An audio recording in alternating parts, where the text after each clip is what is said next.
acre reporting for World Bites outside SOAS, which has been occupied by students because of the arrest of 9 cleaners that happened 3 days ago. These cleaners were migrant workers working for a company called ISS. The university helped ISS round up these 9 cleaners in a dorm raid where over 40 immigration officers arrested and detained these cleaners in detention centres across London and in Dover.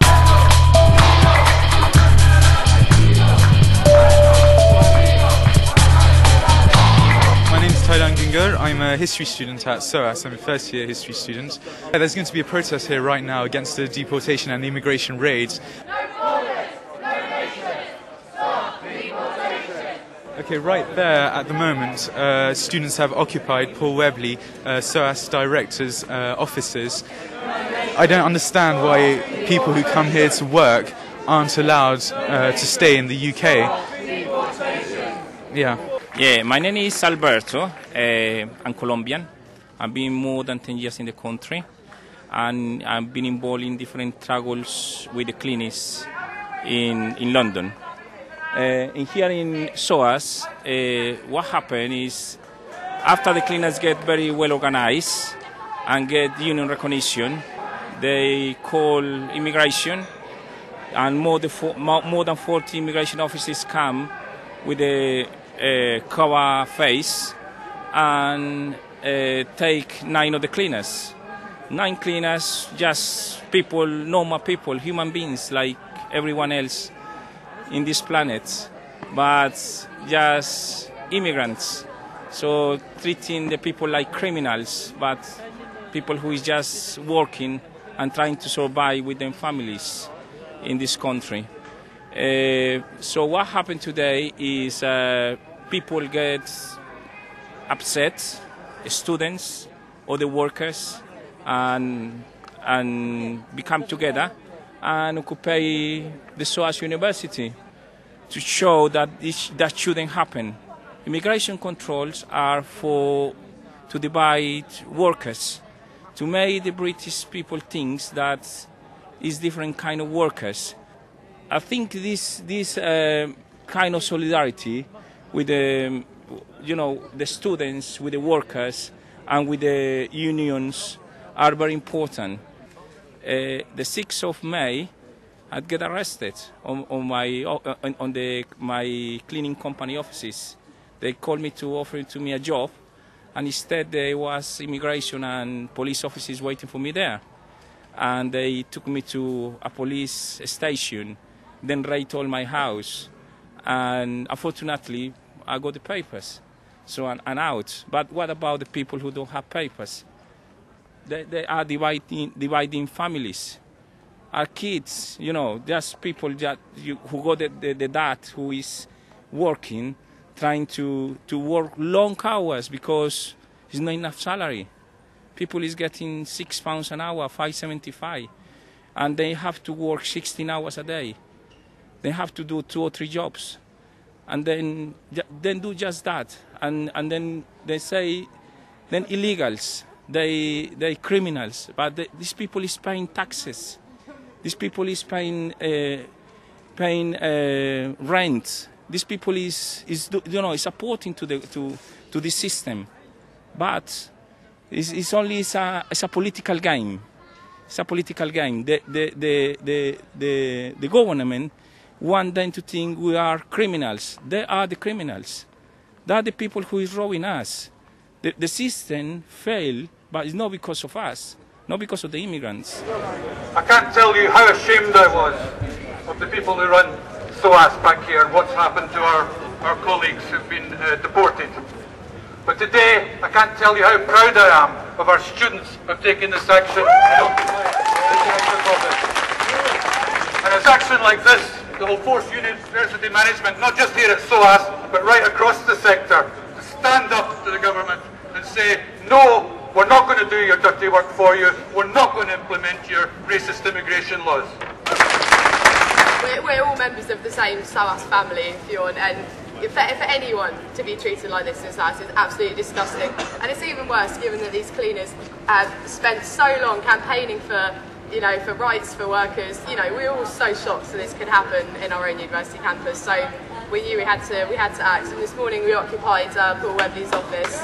We've said to him, we're not leaving until all our demands are met, which include a year's wages for all the cleaners that have been deported or are going to be deported. You know, among many other things, including no immigration police on campus ever again. I know these tactics is being used in the city area. On the 6th of May, I got arrested myself by immigration and police officers. But I was thinking it's only the big corporations who do that. But a university? It's a shock for me. SOAS University, who can't believe that? So we can't let this to happen. That is happened in the city of London. That is happening all around London, all around the world. But it's up to us to fight back, to become together and get the result, the victory.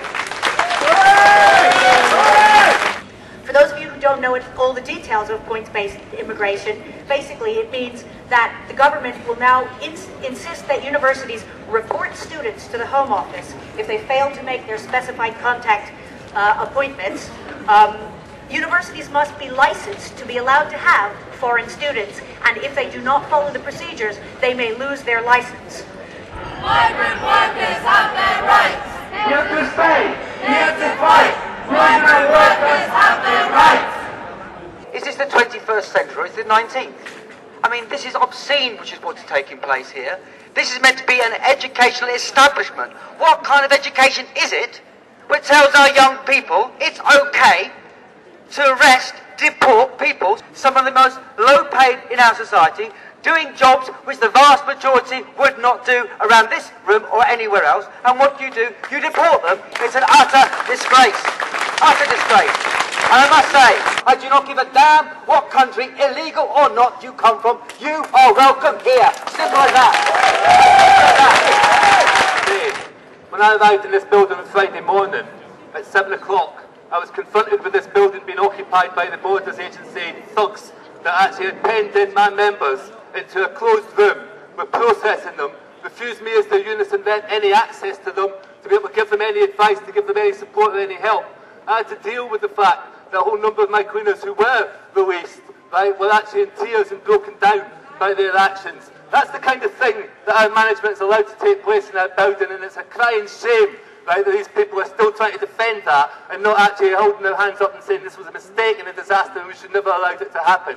But that's why I think this occupation is really important, because it is forcing them now to actually begin to consider their position, and we need to actually maximise that pressure by showing as much support as we possibly can for the action our students have taken in order to make sure that our management is supposed to back down and that this kind of crime is never allowed to happen in our university ever again. I'd like to say, right, that I had a meeting with two of the people at Yaleswood yesterday afternoon. I think these people are absolutely amazing. Their courage, their bravery in the face of the kind of victimisation, the kind of harassment, the kind of bullying that they've been suffering has absolutely inspired me. Absolutely inspiring. When people say these are the weakest and most vulnerable members of society, in one sense that's true. In another sense it's actually false. These are very strong, very committed, very brave people indeed. Well, directly from Yaleswood, Marina, she's very happy that she has this sort of support. She hasn't met most of the people here, but she's very happy to hear you. If you want to clap or cheer, she'll hear you on the phone right now.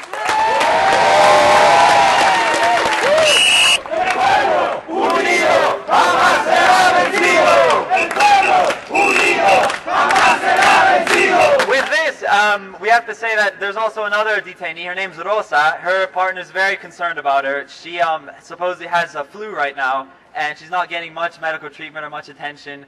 They're not giving them much water, and they're just being treated as prisoners, basically. They can go to the gym and see films, but they not have free access to water.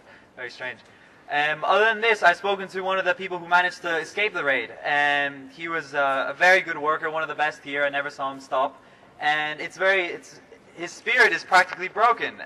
He's very sad. He's a fugitive now. He had to move house. He's currently looking for a new job, but he knows that it's very bleak at the moment. He won't be able to see any of his friends or be at the place that he's worked at for years. Everyone that was deported or detained or still works here appreciates the support immensely. Something they stress is that consciousness has no nationality. They are just people that seek to live like anybody else. and they don't understand why they're being treated like criminals. It's very, very unfair. I'll see if she has one closing comment. Just give me 1 second. Marina, ¿quieres decir algo más?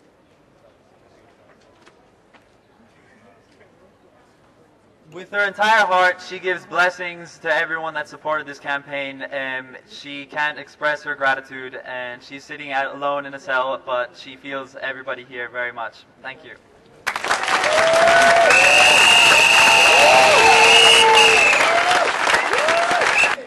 I don't know how many of you here know what SOAS is all about and its history, but we were basically set up about 100 years ago to administer the empire, to go around the world preaching to other countries. How dare SOAS lecture other countries about what they're doing when they are doing this? And our degrees actually depend on the reputation of our college. How dare they play with our futures that lecturers and students have been fighting so long to overturn? How dare they say in an email that they sent round to us that don't worry, the buildings will still be cleaned? Who cares? Who really cares if the buildings are going to be cleaned? And or how dare they say that the cleaners were treated quickly and gently? How would they even know? Have they even spoke to them? Have they even asked them how they are? Have they spoke to the petrified remaining staff that are still working here, or the people in all the other Bloomsbury colleges around here who have also been fighting for the London living wage?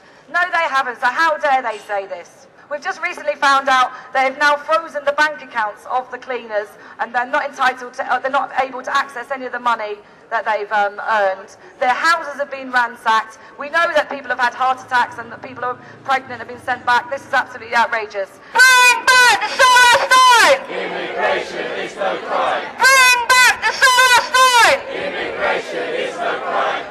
Hi, I'm Luke Gittos, here reporting for WorldBytes and the Current Affairs Forum. I'm currently sat in the chair of the Directorate here at SOAS, following an occupation of his offices. Early last Friday morning, a meeting of the ISS, who are the cleaning company who work here at SOAS, was raided by riot gear-clad immigration officers, and a number of the cleaners have been deported.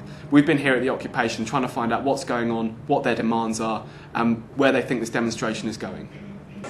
I think myself and a lot of other people feel very angry about what's happened.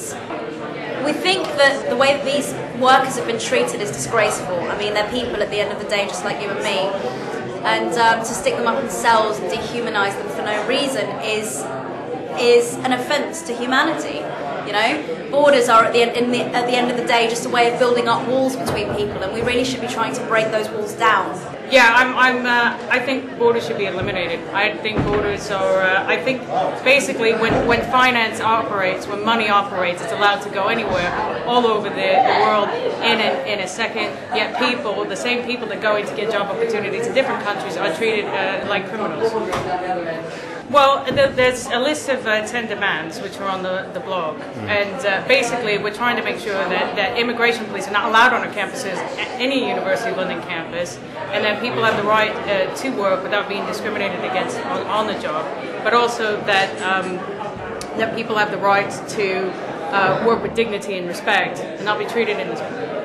When we came into the occupation, we wanted to let the director know, first and foremost, that we actually discussed it, that he's colluding, aiding and abetting the government and the Home Office and the awful racist immigration policies. And we're all children and migrants, and we're all connected to the world in so many different ways. They need to fight back, not be scared, and if they need help, they need to get in contact with us and many of the other occupations and try to share tips and fight back together. United we stand, divided we fall. I'm in favour of open borders completely. No borders, no to immigration controls, obviously no to deportations.